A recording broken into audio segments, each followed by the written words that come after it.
English sentences में हम लोग डू का इस्तेमाल बहुत करते हैं। टू वर्ब हम कंजक्शन के हिसाब से कोई भी इंग्लिश सेंटेंस बनाने के लिए हम इस्तेमाल करते हैं। डू एंड डज का इस्तेमाल होता है प्रेजेंट टेंस सेंटेंस बनाने के लिए, पास्ट टेंस सेंटेंस बनाने के लिए डिड का यूज होता है, और पास्ट पार्टिसिपल में सेंटेंस बनाने के लिए डन का यूज होता है। हम ऑक्सिलरी वर्ब के हिसाब से डू डज डिड को इस्तेमाल करके क्वेश्चंस बना सकते हैं। प्रेजेंट टेंस के लिए हम डू एंड डज का इस्तेमाल करते हैं क्वेश्चंस बनाने के लिए, और डिड का इस्तेमाल होता है पास्ट टेंस क्वेश्चंस बनाने के लिए। आपने देख लिया कि जो टू वर्ब होता है उसके 4 फॉर्म्स होते हैं, डू डज डिड डन। तो अब चलिए जानते हैं सिंपल प्रेजेंट टेंस में कैसे हम डू डज का इस्तेमाल करके कोई भी सेंटेंस बना सकते हैं। टू वर्ड का इस्तेमाल प्रेजेंट टेंस में कुछ इस तरह से होता है, जैसे कि I do, you do, we do, they do, he does, she does, it does. लेकिन आपको यहाँ पे कंफ्यूजन हो रहा होगा क्यों हम लोग आई के बाद डू का इस्तेमाल करते हैं लेकिन ही के बाद डज का इस्तेमाल करते हैं। चलिए इस क्वेश्चन का आंसर जानते हैं। सब्जेक्ट प्रोनाउन के बारे में आपने सुना ही होगा। सब्जेक्ट प्रोनाउन में आपने देखा है कि I, we, you, they, she, he, it होता है। तो जिसमें फर्स्ट पर्सन सिंगुलर अगर हो, थर्ड पर्सन प्लूरल हो और सेकंड पर्सन सिंगुलर अगर हो तो वहां पे हम डू का इस्तेमाल करते हैं। और अगर थर्ड पर्सन सिंगुलर है या फिर थर्ड पर्सन है तो हम लोग डज का इस्तेमाल करते हैं, जैसे कि शी, ही, इट जो कि थर्ड पर्सन सिंगुलर होता है उसमें हम लोग डज का इस्तेमाल करते हैं, वहां पे डू का इस्तेमाल नहीं हो सकता है। तो आप एक रूल यहाँ पे याद रखिएगा, अगर थर्ड पर्सन सिंगुलर है तो हम लोग हमेशा डज का इस्तेमाल होता है। और बाकी जो बच गया जैसे कि I, we, you, they subject pronoun में, वहां पे हम लोग डू का इस्तेमाल करते हैं। चलिए और बहुत सारे सेंटेंसेस जानते हैं डू और डज यूज करके, जिसमें आप डिफरेंसेस जान सकेंगे कि कैसे हम लोग सेंटेंसेस बना सकते हैं डू एंड डज यूज करके। I do my laundry on Saturdays, they do there chores when they arrive home, he does nothing all day, she does charity work when she has time। तो आपने यहाँ पे difference तो देखा कि आई के बाद हम डू का इस्तेमाल करते हैं, इसका मतलब फर्स्ट पर्सन सिंगुलर अगर है तो हम लोग डू का इस्तेमाल करेंगे, लेकिन अगर थर्ड पर्सन सिंगुलर है तो हम डज का इस्तेमाल करेंगे, जैसे कि he does nothing all day, ये थर्ड पर्सन सिंगुलर है तो इसीलिए उसके बाद हम डज का इस्तेमाल कर रहे हैं। शी डज चैरिटी वर्क, यहाँ पे डज का इस्तेमाल हो रहा है क्योंकि ये थर्ड पर्सन सिंगुलर है। लेकिन they do their chores when they arrive home, तो यहाँ पे दे डू क्यों यूज हो रहा है डू, क्योंकि ये थर्ड पर्सन प्लूरल है, अगर थर्ड पर्सन प्लूरल हो तो भी हम डू का इस्तेमाल करेंगे। चलिए जानते हैं कि पास्ट टेंस में हम टू वर्ब का कैसे इस्तेमाल कर सकते हैं। टू वर्ब में हम पास्ट टेंस में डू डज का कोई भी झमेला नहीं होता है। I did, you did, we did, they did, he did, she did, सब में हम डिड का इस्तेमाल कर सकते हैं अगर सेंटेंस हमारा पास्ट टेंस में हो। कोई भी काम अगर हमने भूतकाल में किया हो, मतलब पहले ही कर दिया है, तो उसको हम लोग डिड में यूज इस्तेमाल करते हैं, डिड इस्तेमाल करते हैं हर कोई प्रोनाउन में या फिर नाउन अगर है तो। I did my homework in record time, मैंने अपना होमवर्क पहले ही कर दिया था। We did everything we could to help, हमने सब कुछ किया जो हेल्प कर सकते थे। He did all his assignments, उसने अपने सारे असाइनमेंट्स कंप्लीट कर लिए हैं। तो हम लोग इस तरह से डिड का इस्तेमाल करते हैं पास्ट टेंस में। तो पास्ट टेंस में जैसे कि डू एंड डज में थर्ड पर्सन सिंगुलर प्लूरल होता है, वैसे में कुछ भी नहीं होता है। I, you, we, they, he, she, it में सब में डिड का इस्तेमाल कर सकते हैं कोई भी सेंटेंस फॉर्मेशन के लिए, पास्ट टेंस में अगर वो सेंटेंस हम फॉर्मेशन करना चाहते हैं। डू वर्ब को जब हम पास्ट पार्टिसिपल में रिप्रेजेंट करते हैं तब हम डन का इस्तेमाल करते हैं। और जब हम डन का इस्तेमाल करते हैं तो हमेशा ये याद रखिएगा हम एक कॉन्जुगेशन का इस्तेमाल करते हैं, दैट इज टू हैव और टू बी। पहले हम प्रोनाउन या फिर नाउन का इस्तेमाल करते हैं, फिर उसके बाद हम कॉन्जुगेशन का इस्तेमाल करते हैं, उसके बाद हम डन का इस्तेमाल करते हैं। जब हम टू हैव का इस्तेमाल करते हैं उसके बाद डन, तो वो सेंटेंस परफेक्ट टेंस में है, ये जान लीजिए। अगर हम टू बी का इस्तेमाल करते हैं उसके बाद डन का इस्तेमाल करते हैं तो वो सेंटेंस पासिव वॉइस में है। चलिए कुछ एग्जांपल्स देखते हैं और समझते हैं कि कैसे होता है ये sentence formation. I have done my homework. मैंने अपना होमवर्क कर लिया है। तो ये जो सेंटेंस है तो पास्ट पार्टिसिपल डन लगा है तो ये पास्ट पार्टिसिपल में है, एंड हैव है मतलब ये परफेक्ट टेंस में है, तो ये पास्ट परफेक्ट टेंस में है। फिर उसके बाद homework should be done by Ram, ये जो होमवर्क है ये राम से करवाना चाहिए। तो इसका मतलब करना चाहिए, राम ही करना चाहिए। तो इसका मतलब ये है कि ये सेंटेंस जो है बी यहाँ पे लगा है तो ये पासिव वॉइस में है। तो जहां पे बी लगा हो एंड उसके बाद डन लगा हो तो समझ लीजिएगा ये sentence past participle passive voice में है। फिर और एक एग्जाम्पल देखते हैं। They have done their work well, उन्होंने अपना काम सही से कर लिया है। तो इसका मतलब ये जो यहाँ पे आप देख सकते हैं हैव लगा हुआ है अगेन एंड उसके बाद डन लगा है, तो ये सेंटेंस किस क्या टेंस में है, ये पास्ट पार्टिसिपल है, डन लगा है इसीलिए, और हैव लगा है तो ये परफेक्ट टेंस में है। इसका मतलब ये सेंटेंस जो है पास्ट परफेक्ट टेंस है।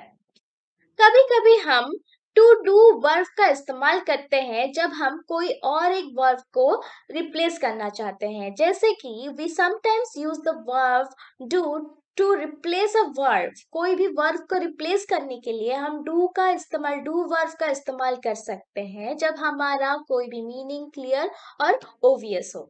तो चलिए एग्जाम्पल से जानते हैं।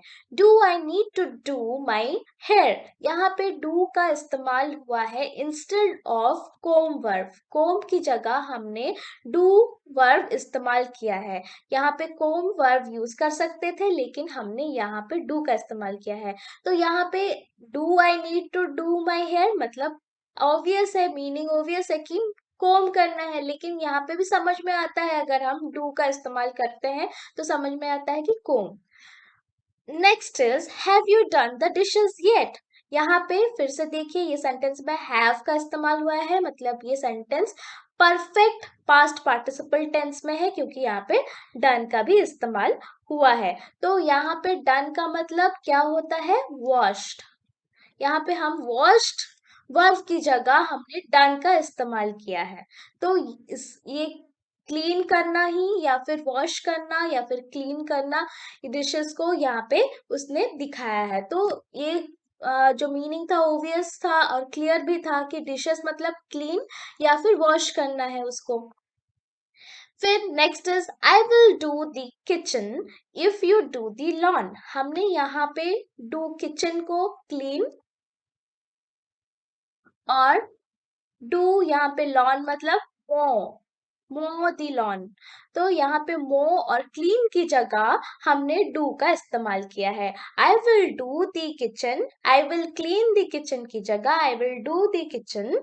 इफ यू मो दी लॉन की जगह if you do the lawn. Do and does हम क्वेश्चंस बनाने के लिए भी यूज कर सकते हैं। जब हम क्वेश्चंस बनाते हैं डू एंड डज यूज करके, जो कि प्रेजेंट टेंस होता है डू फॉर्म का, तब हम पहले ऑक्सिलरी वर्ब का इस्तेमाल करते हैं, उसके बाद हम सब्जेक्ट का इस्तेमाल करते हैं जो कि एक प्रोनाउन या फिर नाउन हो, जैसे कि I, you, we, they, he, she, it. फिर हम इस्तेमाल करते हैं एक वर्ब का, और जो वर्ब होता है वो अपने बेस फॉर्म में होता है, जहाँ पे कि हम टू का इस्तेमाल नहीं करते हैं। To go, to want, to like, ये सबका इस्तेमाल नहीं होता है, टू इस्तेमाल नहीं होता है, वो अपने बेस फॉर्म में होता है, जैसे कि गो, वांट, लाइक। तो हम पहले देखते हैं कुछ सेंटेंसेस जहां से हम जान सकते हैं कैसे हम डू एंड डज का इस्तेमाल करके क्वेश्चंस बना सकते हैं। पहले हम देखते हैं एफर्मेटिव सेंटेंस कैसे होता है, जो कि आई स्पीक अरबिक। तो आई स्पीक अरबिक को अगर हम उसको क्वेश्चन बनाएंगे तो हम कैसे बनाते हैं, तो डू यू स्पीक अरबिक। तो डू जो होता है वो प्रेजेंट टेंस है, यू जो होता है वो आपका सेकंड पर्सन है प्रोनाउन का, फिर उसके बाद स्पीक। तो यहाँ पे आप देख सकते हैं स्पीक जो वर्ब है वो अपने बेस फॉर्म में है, यहाँ पे कोई भी टू का इस्तेमाल नहीं हुआ है। तो do you speak Arabic. Next sentence, he speaks English. उसको अगर हम क्वेश्चन बनाएंगे, डज ही स्पीक इंग्लिश।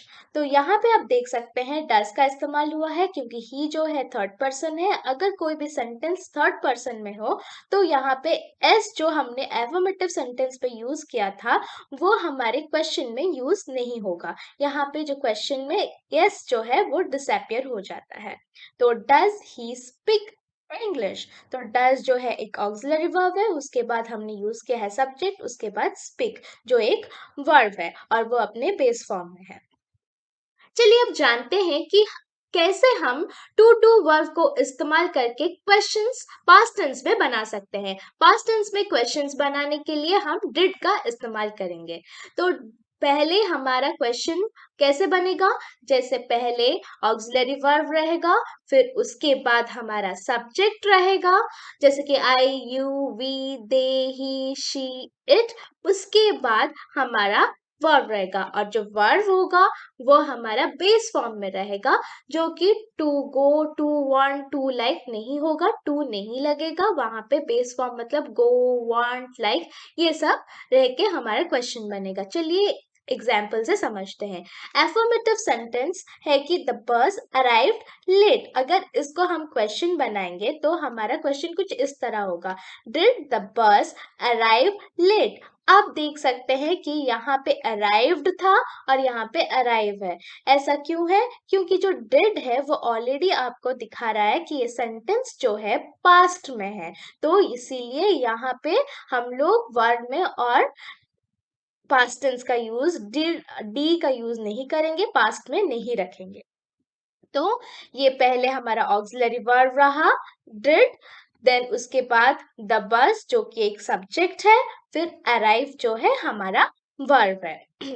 फिर उसके बाद हम देखते हैं और एक example, she liked the surprise. अगर हम इसको क्वेश्चन बनाएंगे तो हमारा क्वेश्चन कुछ इस तरह से होगा, did she like the surprise. आप अगेन देख सकते हैं यहाँ पे अफर्मेटिव सेंटेंस में लाइक था, यहाँ पे हमने लाइक है हमारे क्वेश्चन में, क्यों डी हट गया, क्योंकि यहाँ पे डिड लगा है ऑलरेडी जो एक ऑक्सिलरी वर्ब है और ये दिखा रहा है कि क्वेश्चन जो है हमारा पास्ट टेंस में है। तो डिड जो है एक ऑक्सिलरी वर्ब है, पहले ऑक्सिलरी वर्ब, उसके बाद हमारा सब्जेक्ट शी, उसके बाद हमारा जो वर्ब है लाइक। तो ये हमारा हो गया एक ऑक्सिलरी क्वेश्चन जो है हमारा बन गया डिड इस्तेमाल करके। तो ये हमारा पास्ट टेंस है क्वेश्चंस बनाने के लिए do to do verb use करके। चलिए अब हम क्वेश्चंस कंपेयर करते हैं। प्रेजेंट टेंस में do you speak Hindi, past tense में डिड यू स्पीक हिंदी। तो यहाँ पे सिर्फ एक ही चेंज है, प्रेजेंट टेंस में डू लगता है, पास्ट टेंस में डिड लगता है। पास्ट टेंस में हम चेक नहीं करते हैं वो pronoun second person, third person या फिर फर्स्ट पर्सन में है, लेकिन प्रेजेंट टेंस में हम चेक करते हैं अगर हमारा सेंटेंस थर्ड पर्सन में है तो डज लगता है, नहीं तो हमारा डू लगता है। तो देखते हैं और एग्जाम्पल्स।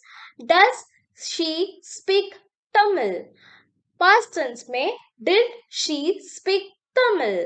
तो यहाँ पे डज है प्रेजेंट टेंस में, पास्ट टेंस में डिड है। तो यहाँ पे सिर्फ चेंजेस है कि डज एंड डिड में, लेकिन यहाँ पे आप देख सकते हैं पास्ट टेंस में हमने डिड का इस्तेमाल किया है लेकिन प्रेजेंट टेंस में डज का इस्तेमाल किया है, क्योंकि हमारा जो सब्जेक्ट है वो हमारा थर्ड पर्सन प्रोनाउन है, इसीलिए हमने डज का इस्तेमाल किया है। चलिए अब जानते हैं जब हम डू का इस्तेमाल करते हैं एज ए वर्ब क्वेश्चन बनाने के लिए तो हम हमारा क्वेश्चन कैसे बनता है। प्रेजेंट टेंस में क्वेश्चन देखते हैं, do you do homework every day. तो पहले हमारा डू जो है वो एक ऑक्सिलरी वर्ब है, क्योंकि एक ऑक्सिलरी वर्ब यूज होता है क्वेश्चन बनाने के लिए पहले, उसके बाद हमारा सब्जेक्ट रहता है, उसके बाद हमारा वर्ब रहता है और हमारा वर्ब यहाँ पे डू है। तो do you do homework every day, क्या आप अपना होमवर्क हर दिन करते हैं। तो ये क्वेश्चन जो है हम किसी से पूछ रहे हैं। जब हम किसी को किसी के बारे में पूछे तो क्वेश्चन कैसे बनेगा, तो हमारा क्वेश्चन बनेगा प्रेजेंट टेंस में कि does he do homework every day, क्या वो अपना होमवर्क हर दिन करता है। तो हम ये क्वेश्चन किसी और के बारे में किसी को पूछ रहे हैं, तो हमारा सेंटेंस डज में होगा, क्योंकि जो हमारा सब्जेक्ट है वो हमारा थर्ड पर्सन प्रोनाउन है। थर्ड पर्सन प्रोनाउन होने के कारण सब्जेक्ट हमारा जो ऑक्सिलरी वर्ब है वो डज होगा, और हमारा जो वर्ब होता है ही के बाद, हमारा जो सब्जेक्ट के बाद वर्ब है वो डू ही रहेगा। अगर इसको हम लोग पास्ट टेंस में क्वेश्चन बनाएंगे तो कैसा होगा, did she do her homework yesterday, क्या उसने अपना होमवर्क कल किया था। तो हमारे पास हमारा कोई भी प्रोनाउन हो, first person second person third person pronoun हो, तो भी हमारा डिड का इस्तेमाल होता है। यहाँ पे third person as a subject pronoun use हुआ है, तो यहाँ पे उसके बाद हमारा वर्ब जो है डू है। तो आप हम देख सकते हैं जो डू है सब्जेक्ट के बाद जो वर्ब है डू, वो चेंज नहीं हुआ है किसी भी सेंटेंस में, सिर्फ चेंजेस हैं तो हमारे ऑक्सिलरी वर्ब में चेंजेस है ड्यू टू द सब्जेक्ट, हमारे सब्जेक्ट के कारण हमारे ऑक्सिलरी वर्ब्स में चेंजेस हैं। डू डज डिड को हम किसी भी सेंटेंस में एम्फसाइज करने के लिए भी यूज करते हैं। We sometimes use do does did to give special emphasise that something is true. अगर कोई भी चीज सही हो तो हम डू और डज और डिड का इस्तेमाल भी कर सकते हैं उस सेंटेंस को एम्फसाइज करने के लिए। जैसे कि do call when you arrive, मुझे जरूर कॉल करना जब आप आएंगे। तो डू जो है उसका इस्तेमाल हुआ एम्फसाइज करने के लिए सेंटेंस में कि मुझे कॉल करना, it is very important. Do tell him that I will be waiting for him, उसको बोल देना कि मैं उसके लिए वेट कर रहा हूँ तो या कर रही हूँ। तो ये जो है डू जो है उसको एम्फसाइज की बोलना ये जरूरी है, एम्फसाइज करना। फिर उसके बाद ही डज लाइक स्पिनच, उसको स्पिनच पसंद है, ही डज यहाँ पे एम्फसाइज हुआ उसको पसंद है, इट इज। तो यहाँ पे डज में एम्फसाइज, डज में एम्फसाइज हुआ। तो आई डिड स्टडी, मैंने पढ़ लिया है, मैंने पढ़ लिया है, ये पास्ट टेंस में है। तो पढ़ लिया है पास्ट टेंस में है, तो मैंने पढ़ा है, तो ये एम्फसाइज कर रहा है डिड। तो ये हम लोग डू डज डिड का इस्तेमाल एम्फसाइज करने के लिए, कोई भी चीज को एम्फसाइज करने के लिए भी हम बोल सकते हैं। हम लोग टू डू वर्ब फॉर्म को फ्यूचर टेंस में भी इस्तेमाल कर सकते हैं। अगर हम टू डू वर्ब को फ्यूचर टेंस में इस्तेमाल करते हैं तो पहले हमारा जो नाउन है या फिर प्रोनाउन है वो, फिर उसके बाद विल और शैल जो फ्यूचर टेंस को रिप्रेजेंट करता है, फिर उसके बाद हमारा जो डू है वो एज ए वर्ब यूज होगा। फिर आई शैल डू द वॉक, आई शाल के बाद हमारा डू यूज होता है, डज और डिड यूज नहीं होता है फ्यूचर टेंस में। फिर आप देखते हैं कि we will do the art, तो विल के बाद भी डू यूज होता है क्योंकि फ्यूचर टेंस में डज एंड डिड यूज नहीं होता है। फिर उसके बाद they will do the dance. Please watch my channel for more videos.